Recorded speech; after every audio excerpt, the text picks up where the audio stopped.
आचार्य, मेरा आपसे एक प्रश्न है कि ओशो को सेक्स गुरु क्यों बोला जाता है? क्या सेक्स करना गलत है? मैं साइकोलॉजी का स्टूडेंट हूँ, सेकेंड ईयर तक मैंने साइकोलॉजी पढ़ी। उसमें एक मैस्लो हायरार्की थ्योरी है, उसमें भी सेक्स के बारे में बताया गया है। After safety the stage come about sex, joyful happiness. तो सेक्स का इतना ही गलत है?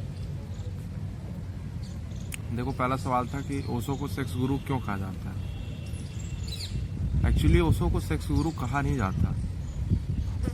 ओशो को सेक्स गुरु उन लोगों द्वारा कहा जाता है जिन लोगों ने ये समझा कि ये जो सेक्स है, ये जो सेक्सुअल एनर्जी है, जो ये लाइफ फोर्स है, ये गलत है। ठीक है ना। और ओशो उसके बारे में बात कर रहे हैं तो मतलब ओशो गलत काम कर रहे हैं। तो क्या किया गया कि ओशो को चिढ़ाने के लिए, ओशो को बेइज्जती करने के लिए इस वर्ड को उनके साथ जोड़ा गया। और ये एक्चुअली हुआ क्या था कि वो जब कॉलेजेस में लेक्चर देने जाया करते थे तो उनका एक लेक्चर की सीरीज थी संभोग से समाधि, और उसी की एक बुक उन्होंने छपवाई जो वो बोलते थे। ठीक है ना। तो वो जो सीरीज थी, वो जो बुक थी, तो बता रहे थे ओशो खुद अपने एक लेक्चर में कि मैंने इतनी 600 से ज्यादा पुस्तकें पब्लिश करवाई, लेकिन वो पुस्तक सबसे ज्यादा बिकी और सबसे ज्यादा उसी को क्रिटिसाइज किया गया और सबसे ज्यादा लोगों ने उसे खरीदा।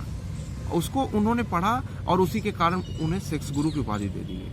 अच्छा, मजे की बात यह है कि जब कुमार विश्वास इस पुस्तक को पढ़े थे, संभोग से समाधि, तो यही वो पुस्तक थी जिसने उन्हें फोर्स किया कि वो फिर इंजीनियरिंग छोड़ के कविता के लाइन में चले गए थे। ये वो पुस्तक है। और कुमार विश्वास ने ही ये बोला था कि ये ऐसी पुस्तक है जिसमें केवल टाइटल में लिखा है संभोग, अंदर आप जाओगे तो अंदर कुछ और ही है। ऐसा कर सकते हो कि ओशो ने कुछ सही देने के लिए उस वर्ड का यूज बस किया। अंदर आप जाओगे तो अंदर आपके लिए बहुत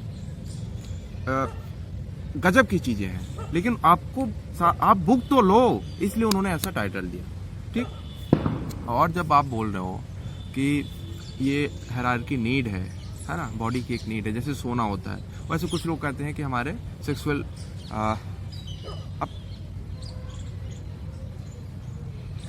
हमारा जो जन्म है वो इसी एनर्जी के कारण हुआ है। हम जो काम भी कर रहे हैं वो इसी एनर्जी के कारण कर पा रहे हैं। ठीक है ना। तो ये यार, ये अगर रिलीजन्स, अगर ये प्रीस्ट, अगर वो स्कूल्स, अगर पेरेंट्स, अगर सभी कोई इस बारे में खुल के बात करें तो दिक्कत नहीं होगी। मैं एक बुक पढ़ रहा था, ब्रह्मचर्य ही जीवन है, वीरनाशी मृत्यु है। उसमें बता रहा था कि जो मस्टरबेशन करते हैं लड़के, तो सबसे ज्यादा वो पढ़े लिखे लोग करते हैं, सबसे ज्यादा। और वो थक गए, उनके कहीं सिलेक्शन नहीं हो रहा है और माँ बाप क्या सोच रहे हैं कि लड़का पढ़ बहुत रहा है। तो बात ये नहीं है कि ये सही है गलत है, बात ये है कि जब तुम उसके बारे में ओपनली बात करोगे तब तो पता चलेगा ना। और फिर हमारे इंडिया में बताया जाता है कि ओवरऑल जो नेट होता है उसका 60% जो सर्च होगा तो उसमें पोर्न टैग रहता है। मतलब लोग क्या देख रहे हैं, यही देख रहे हैं। लेकिन इसको लोग स्वीकार क्यों नहीं करते, इसे गलत क्यों बोलते हैं? इसके पीछे की जो साइकोलॉजी है आयुष, वो बहुत पुरानी है। देखो, इसको जब बहुत पहले होते थे हमारे इंडिया में, तब ना महिलाएं ओपनली घूम सकती थी, रह सकती थी। हुआ क्या, जैसे आप बहुत पहले दत्तात्रेय या फिर और जब महिलाएं भी पुरुष के साथ ही वैदिक काल में पार्टिसिपेट करती थी हर काम में, तब ऐसा कुछ नियम नहीं था कि ऐसे रहना चाहिए, ऐसे। फिर क्या हुआ, धीरे धीरे शादी होना शुरू हुई। शादी के बाद ही धीरे धीरे दहेज सिस्टम आया, धीरे धीरे फिर ये कि बच्चे हों, और हम मतलब कि एक जो अधिकार वाली भावना थी वो जुड़ना शुरू हुई। ठीक है ना। और इसी के कारण धीरे धीरे आने वाला, हमने इस पे बात करना ही गलत समझ लिया। जबकि पहले के समय में ऐसा नहीं होता था। कोई भी ईश्वर देखो, चाहे श्री कृष्ण का जीवन, हम लोग वृंदावन गए थे, इसका बहुत अच्छा उदाहरण है कि आप प्रेम भी कर सकते हो ओपनली।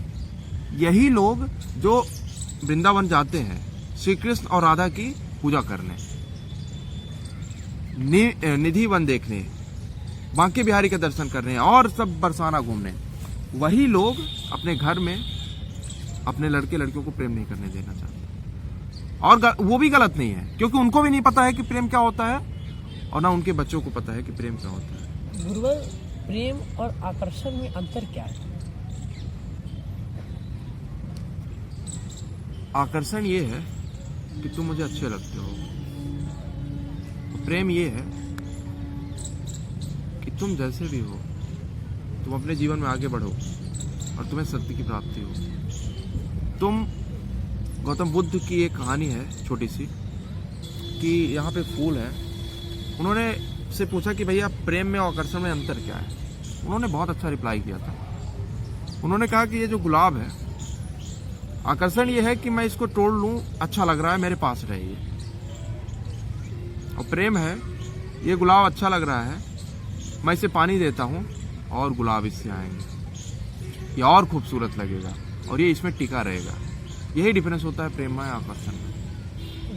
आचार्य, मैं आपसे एक प्रश्न, और ये मेरा अंतिम सवाल है कि प्रेम का अंत क्या है? प्रेम का अंत विवाह है? मैं इस बारे में आपसे जानना चाहता हूँ, आपकी राय क्या है? प्रेम का शुरुआत कब होती है? प्रेम का शुरुआत हम तो यही मानते हैं, जब एक दूसरों की एक नज़र मिली लड़कियों की, तो प्रेम होना स्टार्ट हो गया। प्रेम की डिफिनीशन में लड़के और लड़की नहीं होते। जो ये तुम बोल रहे हो ना कि लड़का हो लड़की हो, आंख मटक्का हो, जो भी हो, उसको प्रेम का नाम दिया जाता है। और ये नाम दिया जाने लगा मूवीज के कारण। लड़की के पीछे भागना है, क्या करना है, ये सब मूवीज ने हमें सिखाया है। प्रेम का इससे दूर दूर तक नाता नहीं है। तो प्रेम का अंत क्या है गुरुवर? प्रेम की जब शुरुआत ही नहीं हुई तो अंत कैसे होगा? जो हो रहा है वो प्रेम है ही नहीं, तो अंत कैसे करोगे तुम उसका? और अंत करके तुम पाओगे क्या? गुरुवर, अगर मान लीजिए मैं किसी कन्या से प्रेम करता हूँ। प्रेम मतलब क्या? प्रेम मतलब तुम उससे बात करते हो, हाँ, तुम उसको अपना समय देते हो। हाँ, तो हमारे डिक्शनरी में से प्रेम कहते हैं। अच्छा, तुम्हारी डिक्शनरी में? हाँ, ठीक है, इसे प्रेम अपनी डिक्शनरी मुझे देना, मेरे को जानना है। तो इसे प्रेम कहते हैं। और बोला जाता है कि प्रेम में जब तक विवाह ना हो, तो अगर हम एक दूसरे से प्रेम करते हैं, विवाह नहीं हुआ हमारा, तो जिंदगी व्यर्थ हो जाएगी। ये क्या सच है? जो प्रेम विवाह के लिए किया जाए वो प्रेम नहीं है। विवाह तो एक संगठन है यार, एक ये बनाया गया है ताकि एक पुरुष एक स्त्री के साथ रहे। इसका कोई काम नहीं है, इसको बनाया गया, ये निर्मित है, ये समाज के द्वारा थोपी गई, हम पर ये थोपी गई एक बात है कि तुम ऐसा ऐसा करो। इसके कोई जरूरत नहीं है। और जहां तक सवाल है तुम्हारा कि प्रेम और विवाह, तो बात सिंपल सी है कि आप खुद सोचो, अगर आप विवाह ही करना चाहते हो तो फिर उसमें प्रेम कहाँ है? और अगर प्रेम ही करना चाहते हो तो उसमें विवाह की जरूरत क्या है? तुम प्रेम तो कर ही रहे हो। विवाह मतलब ये कि तुम उसके साथ रहना चाहते हो ना, बच्चे पैदा करना चाहते हो, तो ये बोलो कि बच्चे पैदा करना है, उसमें प्रेम क्या है? धन्यवाद गुरुवर, आपने हमारा मार्गदर्शन किया और आपके विचार से हम सहमत हुए।